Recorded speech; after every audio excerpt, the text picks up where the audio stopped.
Mga kamisyon, mga kaigsuonan, mga higala, aside ba ka nga karon nga bulan, January, gitawag ni Bible Month. No? Salamat ta sa mga author niini.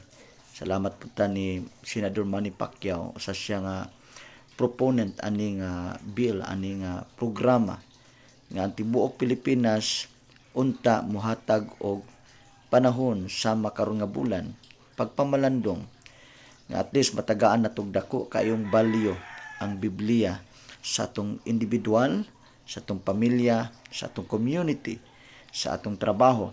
Mga kamisyon na side ba ka nga kung walay pulong sa Ginoo ang kinabuhi sa tao, lisod yun nimo pag ilaan Dios. Lisod nimo pag kinabuhi sumala sa kabubuton sa Dios. Kung inosente ta og ignorante ta sa pulong sa Ginoo, dili nato mabatunan ang samang kinaiya sa Dios or pagbati diha sa Dios sa paghigugma, pagbati nga dunay kaluoy, mapasayloon, nga din walay mga pagdumot diha sa sulod sa tong kasing-kasing.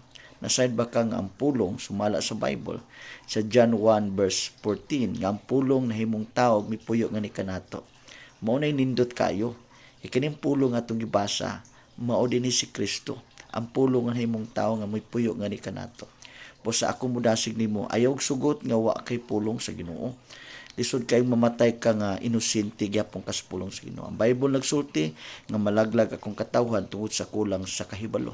Kanus am ka makabaton og kahibalo. Sa diyang mobasa ka, mamalandong ka, maminaw ka, mao nga importante ang pagsimba kay aron makapaminaw po ka sa pulong sa Ginoo.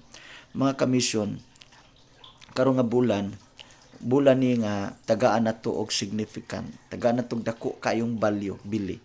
Pero unta di lang karon nga bulan, himuang nga kada adlaw sa imong matag panahon, sa tanan nga panahon, tagaig panahon ang pulong sa Ginoo. Kay ang pulong sa Ginoo kinabuhi nato ni. No, ang pulong sa Ginoo gininhawa nato ni.